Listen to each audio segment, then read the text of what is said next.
Hi everybody, welcome to the channel. Thanks for tuning in.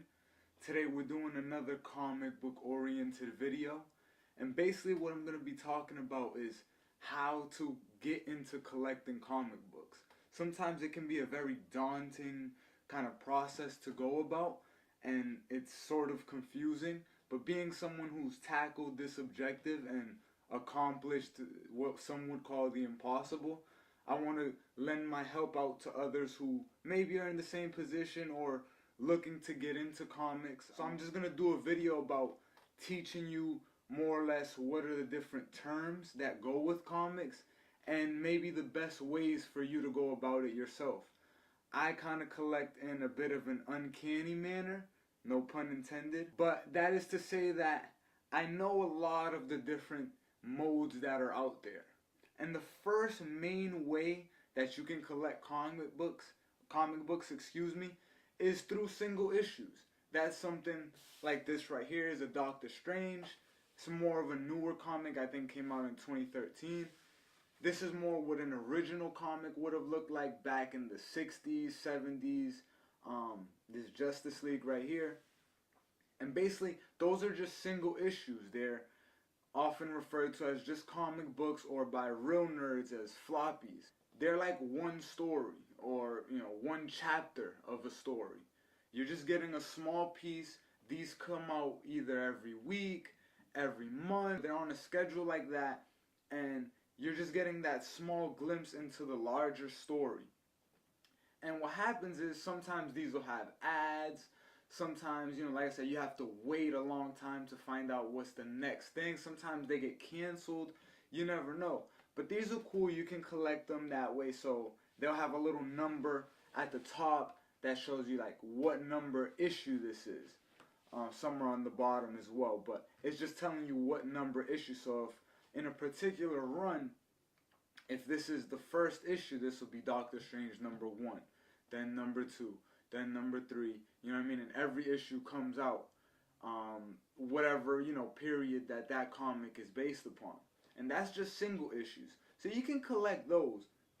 The other way to go about it is, that gets to my next point, which is some people don't like to collect the single issues because, and I'm included in that, because it's just harder. You have a lot more of them to get. And being that they're like, regular paper, like magazines type, they're just easy to damage. You can buy like the boxes and the bags to put them in, but it's just more of an unnecessary hassle, in my opinion.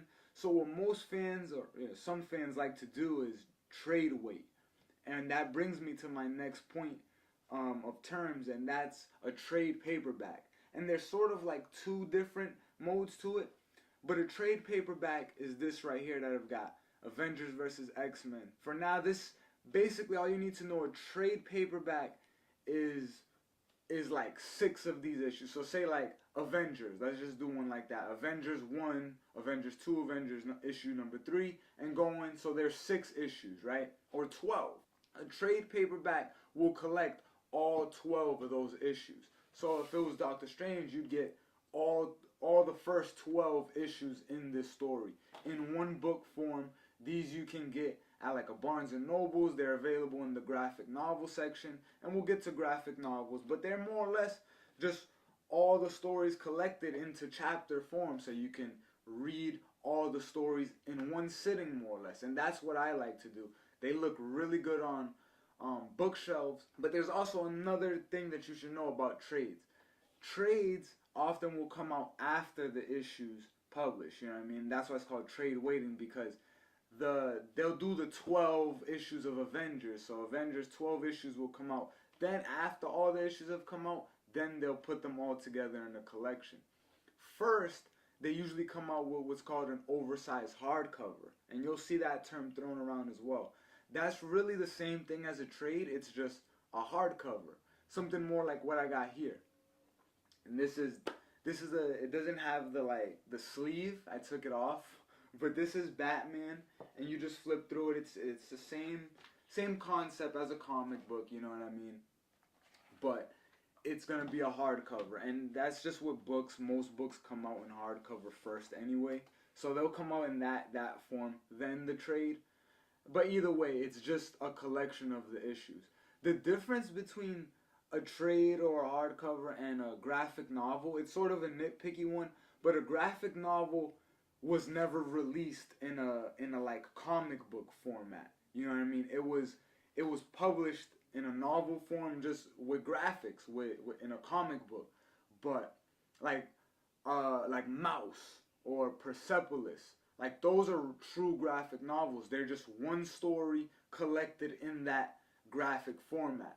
A trade was first comic books that got put into a nice collection that goes in the graphic novel section. You know what I mean? So like Watchmen, often regarded as the best graphic novel of all time, is technically not a graphic novel. It's technically a trade because Watchmen originally was released in 12 issues, ironically 12, back in the 80s.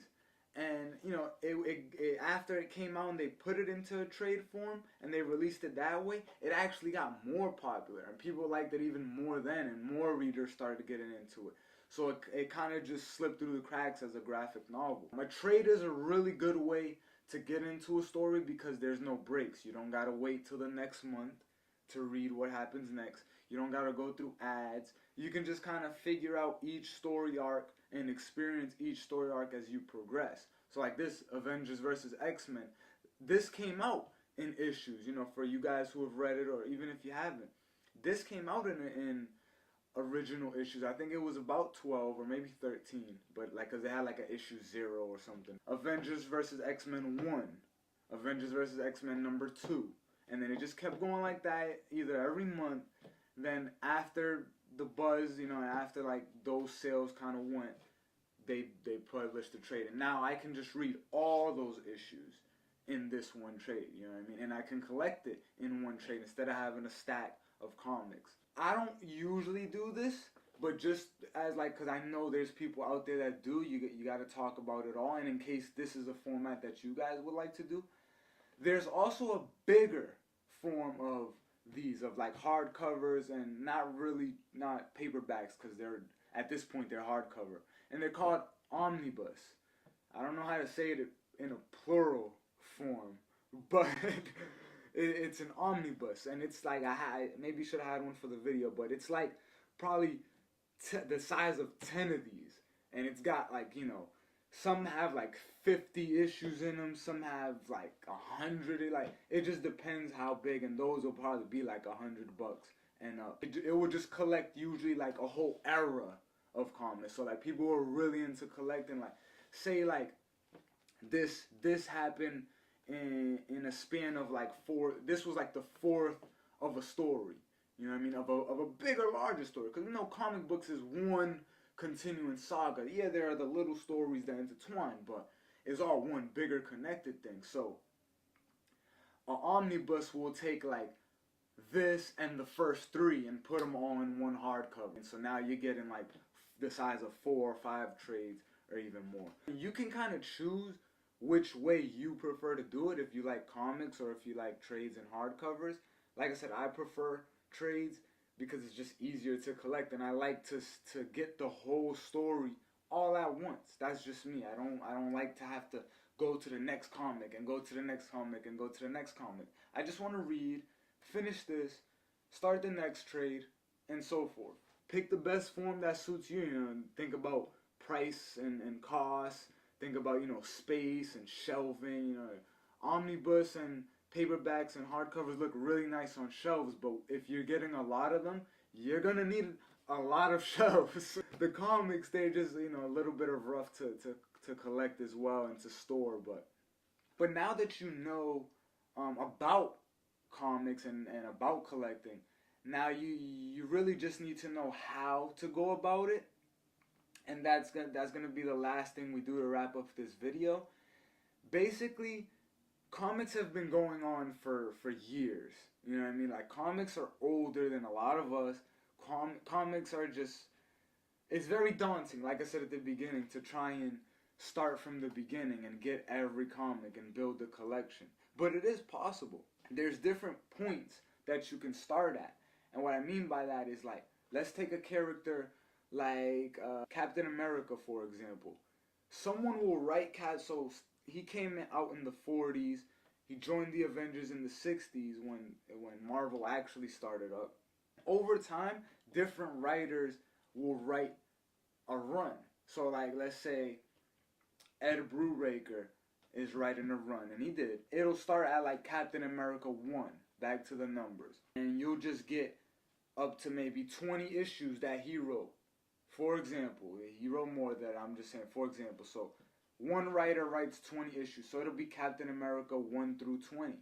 You know what I mean? But that's just of his run. There might be a Captain America 1 that came out last year, maybe even the year before. Like Marvel changes their numbering up all the time, so like it's crazy. Or sometimes it might be Captain America 704, which is just saying that this is like of all time, like of all the runs included. If you were to go start at the beginning, that's number 1, and the most recent one is 700 and whatever.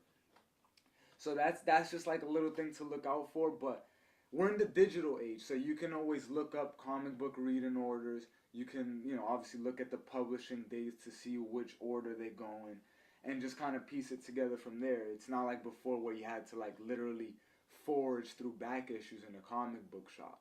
Yeah, so you just kind of figure out what runs you would enjoy the most, which runs you would like to pick up. Personally, I start with the modern era of Marvel, and I'm covering that on my other segment of this channel, Comics Chronology, so to speak. Basically, it's everything after Avengers Disassembled. So Bendis kind of took the Avengers and made a new team with them, new Avengers, and everything after that is what I consider the modern Marvel universe.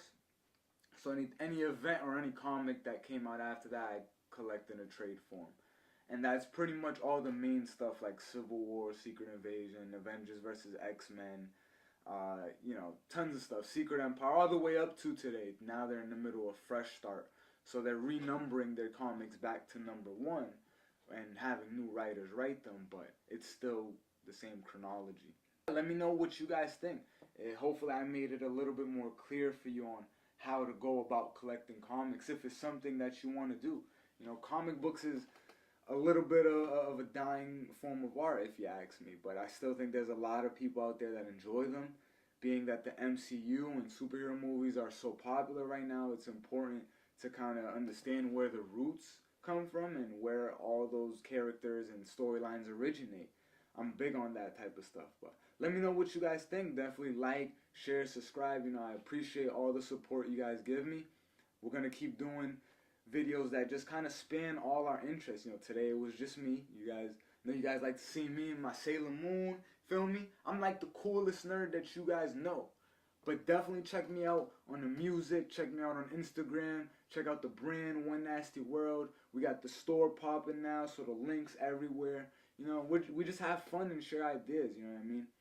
Comic books is the shit, though, if you ask me. I love just diving in and reading into these stories and knowing, like, how everything affects the next thing. It's like history, you know what I mean? It's fictional, but it's like history. Yeah, like I said, happy collecting.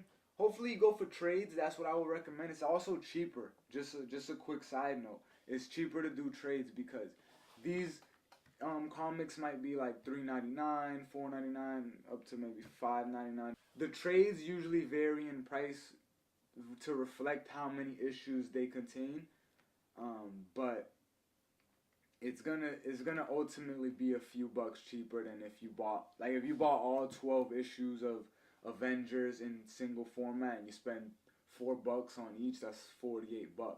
When you could get the whole 12 issue run in a trade, and it'd be like $34.99 most likely. That's usually what the trades are valued at.